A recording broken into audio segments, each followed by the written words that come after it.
ખેડૂતોએ દરેક જગ્યાએ આવી પોતાના પ્રશ્નોની રજૂઆતો કરી છે. નાની મોટી જે એમના નડતા પ્રશ્નો છે એની રજૂઆતો આમ આદમી પાર્ટી સુધી પહોંચી છે. આ યાત્રા આજે ખંભાળિયાથી જામનગર તરફ જવાની છે અને વિશેષમાં લોકો ઉત્સાહ સાથે આ યાત્રામાં જોડાઈ રહ્યા છે. તમામ જગ્યાએ જ્યાં જ્યાં પણ જઈએ છીએ ત્યાં ખેડૂતો, વડીલો, માતાઓ, બહેનો આશીર્વાદ આપવા માટે વધારી રહ્યા છે. ભાઈ પ્રવીણ રામ અને ઈશુદાનભાઈ ગઢવી સાથે ચાલુ થયેલી આ યાત્રા આગામી 8 તારીખે ગાંધીનગર પહોંચવાની છે અને ગાંધીનગરમાં વિશાળ સંમેલનનું આયોજન થવાનું છે. આપ સૌના માધ્યમથી હું ભાઈ પ્રવીણભાઈને વિનંતી કરીશ કે એ વિશેષ માહિતી અને આ જે સંદેશ છે આપ સૌને આપશે. ભાઈ પ્રવીણભાઈ. ચોક્કસથી જે કંઈ પણ ખેડૂતો માટે અને ખેડૂતોના મુદ્દા માટે સોમનાથથી મારી સાથે માનનીય ઈશુદાનભાઈ ગઢવી અને માનનીય મનોજભાઈ સોરઠિયાની ઉપસ્થિતિમાં શરૂ થયેલી આ યાત્રા આજે ખંભાળિયા મુકામે પહોંચી છે.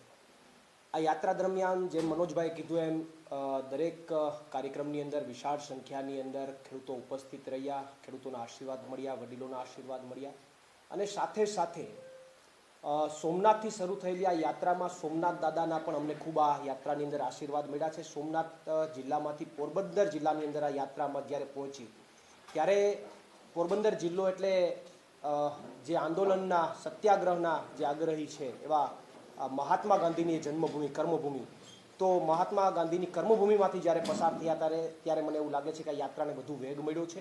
અને આજે જ્યારે દ્વારકાધીશના જિલ્લાની અંદર એટલે કે દેવભૂમિ દ્વારકાની અંદર આ યાત્રા પહોંચી છે ત્યારે અમને દ્વારકાધીશના પણ આશીર્વાદ મળવાના છે. આ યાત્રા 8મી તારીખે ગાંધીનગર પહોંચવાની છે. ખેડૂતોના તમામ મુદ્દાઓ, ભારત અમેરિકાની ટ્રેડ ડીલના મુદ્દાઓ, અહીંયાના ખેડૂતોના પ્રવર્તમાન મુદ્દાઓ, આ તમામ મુદ્દાઓ સાથે અમે આ ગુજરાતની અંદર ખેડૂતોના મુદ્દાને ઉજાગર કરવાનું અને એના સરકાર ઉપર પ્રેશર બનાવવાનું કામ આ યાત્રાના માધ્યમથી આમ આદમી પાર્ટી કરવાની છે. પરંતુ આ યાત્રાની અસર આજે 4થો દિવસ છે. યાત્રાની અસર અત્યારથી જ શરૂ થઈ ગઈ છે. યાત્રા 3 દિવસ પહેલાં શરૂ થઈ અને તમને ખબર હશે તો તાજેતરમાં વિધાનસભામાં જ કૃષિ મંત્રી જીતુભાઈ વાઘાણીએ બયાન આપવું પડ્યું કે 2027ની ચૂંટણી હવે ખેડૂતોના મુદ્દે લડાવવાની છે. એનો મતલબ સીધો એ થાય છે કે આ યાત્રાની અસર વિધાનસભા સુધી અને ગાંધીનગર સુધી આના પડઘા પડ્યા છે. પણ આ યાત્રાના કારણે મને એવું લાગે છે કે ભાજપના નેતાઓ મટીને મોટા જ્યોતિષ બની ગયા છે.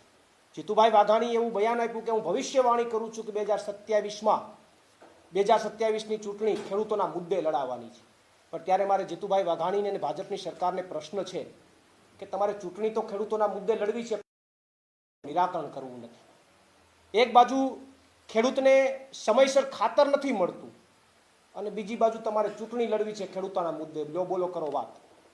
એક બાજુ તમે જોવા જઈએ તો હળદરની અંદર ખેડૂતો ઉપર લાઠીચાર્જ કર્યો, એના ઉપર ગોળા વરસાવ્યા, એની ઉપર અત્યાચાર કર્યો, જેલમાં નાખ્યા અને બીજી બાજુ તમારે 2027ની ચૂંટણી ખેડૂતોના મુદ્દે લડવાની કરવી છે. એક બાજુ તમારે ખેડૂતોને કંઈ નુકસાની જાય તો એનું વળતર નથી આપવું, ખેડૂતોને દેવામાફી નથી કરવી અને બીજી બાજુ તમારે ખેડૂતોના મુદ્દે. એક બાજુ જોઈએ તો ખેડૂત અમેરિકા ટ્રેડ ડીલમાં ખેડૂતોને નુકસાન કરવું, કોઈ પણ જગ્યાએ ખેડૂતોની માંગ હોય પૂર્ણ નથી કરવી અને બીજી બાજુ તમારે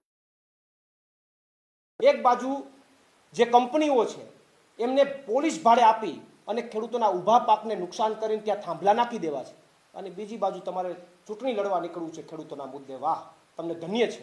પણ હું અહીંયાથી એ કહેવા માંગુ છું, આનો મતલબ તો સીધો એ થાય છે કે તમારે ખેડૂતોના કામ નથી કરવા પણ માત્ર માટે તમારા બનાવવાની તમે વાતો. બીજું જીતુભાઈ વાઘાણીએ વિશેષમાં બીજી એક ચર્ચા એમણે એવી કરી એમના જે કે પણ વિધાનસભા ગૃહની અંદર કે ખેડૂતો ભિખારી નથી, સ્વમાની છે. જીતુભાઈ, ગુજરાતના ખેડૂતો પણ તમને આ જ કહેવા માંગે છે કે ગુજરાતના ખેડૂતો ભિખારી નથી, સ્વમાની છે. ગુજરાતના ખેડૂતોની જેટલી પણ માંગો છે એ પછી ખાતરની હોય, સમયસર ખાતર નથી મળતું એની માંગો હોય કે સાથે સાથે પાક વીમાની માંગ હોય, દેવામાફીની માંગો હોય, સિંચાઈના પાણીની માંગો હોય, ઊભા પાકને જે નુકસાન કરવામાં આવી રહ્યું છે તમામ માંગો, ખરીદી કરી 1 લાખ પૈસા નથી ચૂકવા, આ બધી માંગણીઓ છે ખેડૂતો પોતે ગુજરાતના કહી રહ્યા છે કે આ અમારો હક છે, અમે ભિખારી કહે છે. તમને પણ મહત્વની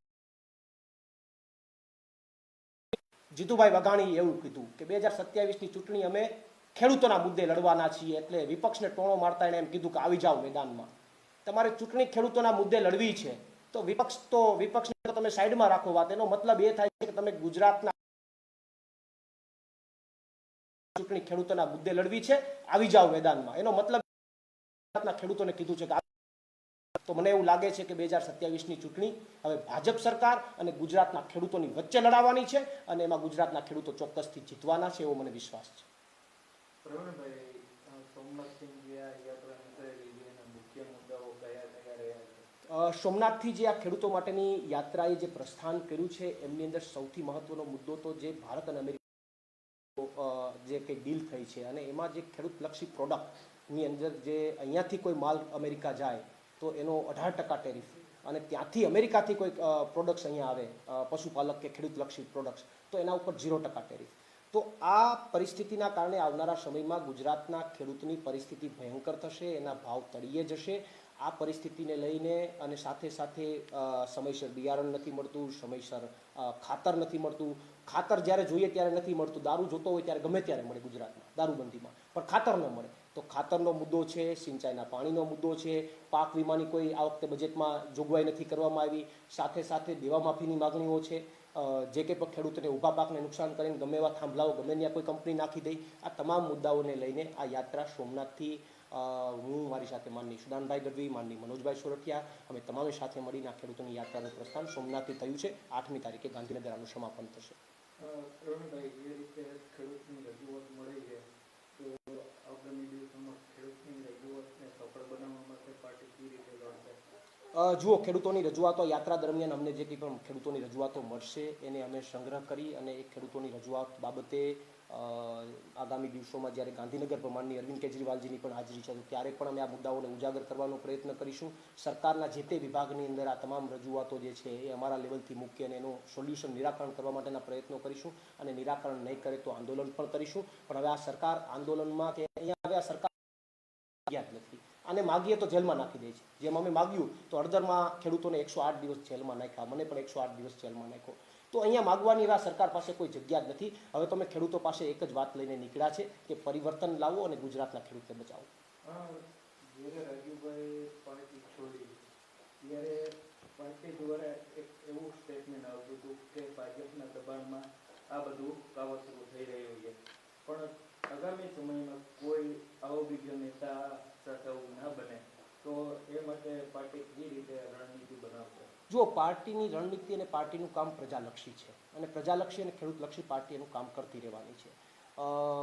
આવનારા દિવસોની અંદર પણ આવી ઘટના ન બને તો મહત્વનો મુદ્દો એ તો સેકન્ડ નંબરનો મુદ્દો છે. મુદ્દો મહત્વનો એ છે કે પાર્ટી ગુજરાતના લોકો માટે અને ગુજરાતના ખેડૂતો માટે લડવાનું બંધ નહીં કરે, એનું અવિરત લડવાનું ચાલુ રહેશે અને ગુજરાતના ખેડૂતો અને ગુજરાતની જનતાને ફાયદો થાય એ દિશામાં કામ કરશે.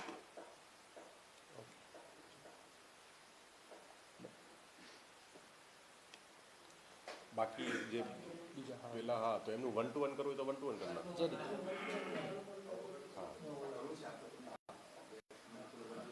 નથી કરવાનું? ઓકે, ડન ને? ઈશુદાનભાઈ નથી અત્યારે આવવાના. હા, બાઇક લેવી તો પ્રવીણભાઈની બાઇક લઈ લો. બરાબર. બાકી તો પેલી તો ઓલામાં મળી જશે ને તમને. બાકી પ્રેસ તો એની અલગથી બાઇક બનાવીને આમાંથી તો નીકળી જશું આપણે. થઈ ગઈ ને તો આ મોકલી આપો ને આપણે. આ બધાને મોકલી આપો.